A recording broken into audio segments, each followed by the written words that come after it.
everybody, and in this video you guys are going to be breaking down the Packers game from yesterday versus the Minnesota Vikings, and more so than the game itself are the injury woes that continue to stack up for this Green Bay Packers squad, you guys. Another series of unfortunate events happened yesterday. Elgton Jenkins goes down in yesterday's game with a knee injury.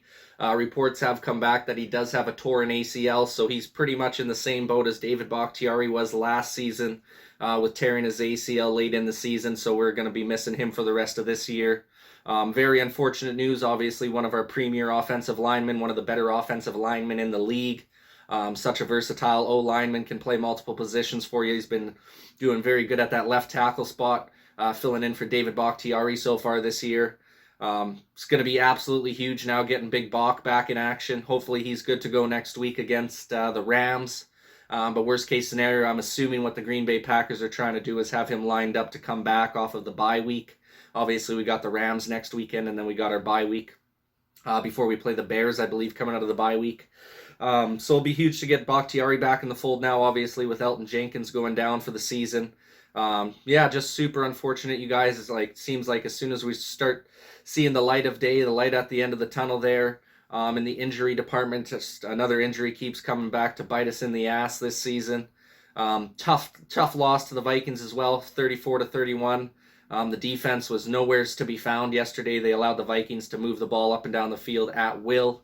A couple interceptions that were called back, unfortunately. Just a really bit of tough luck, really, in yesterday's game. There should have been 2 interceptions by Darnell Savage in that game. One of them looked to be a pick, and then it showed that it ended up bouncing off the ground, and he kind of fumbled it, taking it to the ground.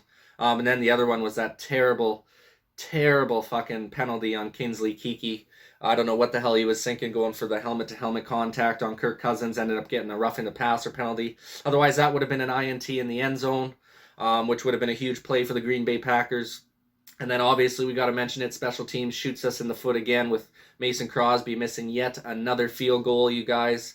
Even if he just makes that field goal, then Minnesota would have only been going down to tie the game with a field goal at the end of the game there. So just a series of unfortunate events that caused us to lose this one.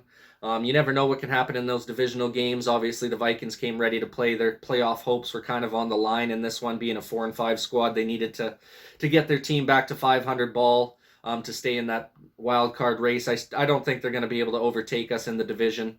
I see Green Bay losing 2 more games this year. So what would that finish us off with? That finish us off with a 12-5 record. 2 games that I could see Green Bay losing this to finish off the year is next week versus the Rams is going to be tough. They're coming off their bye week. They lost 2 games heading into their bye week. So they're going to be chomping at the bit, hungry for a victory. And the amount of injuries the Packers have suffered so far this season, it's going to be a very tough game to try and take down that Rams squad. Obviously, we haven't had our bye week yet. That's coming up after the Rams game. So I think that's going to be a tough one to win. I could see the Green Bay Packers losing that one.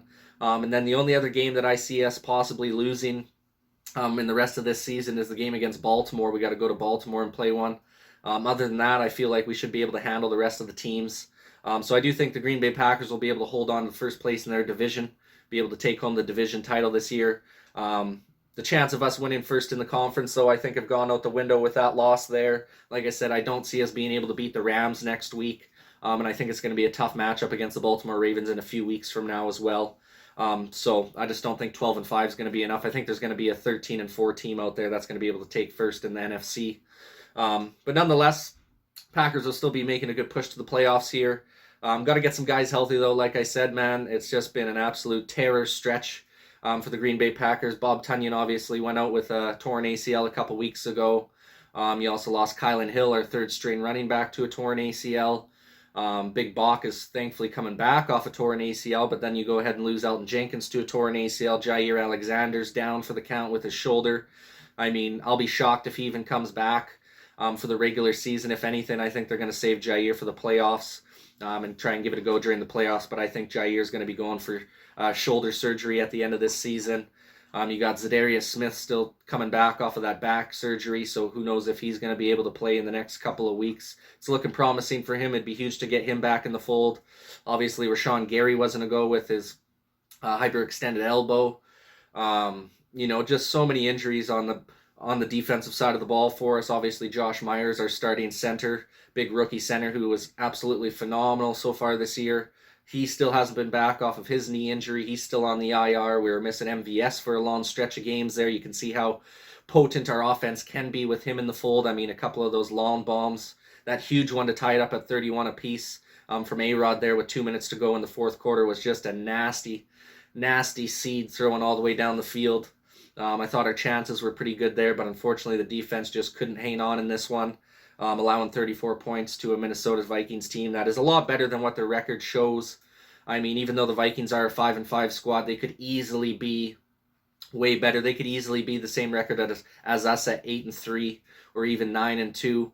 The amount of close games the Vikings have lost this season are crazy, whether it be a missed field goal or another team kicking a field goal to win it in overtime or a turnover late. Whatever the case may be, the Vikings have just had shit luck when it comes to closing out games so far this year. They finally got some luck on their side in this one. They deserved to win the game. I thought they were the better team. Obviously, the Green Bay Packers fought and scrapped and clawed there in the second half to try and make it a good game, which we did make it a good game. But at the end of the day, the Vikings were playing a better brand of football than we were in yesterday's game. They deserved to win this one on us. Just back to the drawing board. Got a huge game coming up against the Rams next week. It's going to be a tough battle to win. We just got to try and grind it out and get to that bye week, man. Get some guys healthy on the squad here. It's going to be huge to get some people back off of injury. Really hoping we get Z back off of injury there. We're going to have to see what happens with that and his back and how that's healing up. But at the end of the day, this bye week's going to be huge for us. I'm kind of glad we got the bye week later in the season. Just allows some of the guys to get ready for that big stretch towards the playoff push there, and see how far we can go this year in the playoffs. Obviously, Aaron Rodgers with the toe injury as well. Sounds like he's going to need some off-season surgery on his toe. So he's going to be gritting and grinding through that. I don't know if it's a turf toe injury or how he injured it. He's kind of been keeping it hush-hush. But at the end of the day, it's something he's going to have to battle through the rest of the season. Thankfully, it is just a toe injury, but those can be super painful if you've got a torn ligament or something in your big toe. It does make it tough to play through, but obviously it didn't hamper him too much in yesterday's game. He still was throwing the ball all over the field, kept us in it in that one. But the defense got to step up a little better. I thought our tackling wasn't that great in yesterday's game. Obviously, the coverages on the back end were allowing some big holes to open up in the zone coverage that we were playing there. Justin Jefferson went off on us. I think he had over 150 yards receiving and a couple touchdowns. So, between that, the special teams, and cleaning up some of those penalty issues, you guys, we should be just fine here. I have no doubt that we'll be able to beat the Vikings in our home game that we got coming up later on this season. But yeah, that pretty much wraps it up for this video, you guys. Just want to address some of the injury woes going on with the Packers organization right now. Obviously, a tough loss to the Vikings, but credit the Vikings for coming in, playing a strong, hard-nosed game, taking it to us early and often there. And the comeback fell just a little bit shy on that one. So got to get primed up and ready for a big-time afternoon matchup against the Rams next week, you guys. Please go ahead and drop a comment in the comment section down below. How do you think the Packers fared in yesterday's game against the Vikings? And what do you think our chances are going against the Los Angeles Rams next week with all the injuries that we've been dealt so far this season? Would love your guys' opinion in the comment section down below. Please go ahead and like this video if you like sporting content like this. Go ahead and subscribe to the channel if you're looking for more sporting content like this in the near future. Thank you guys so much for watching this video, man. And this is Nizzy with Nizzy Sports Chat.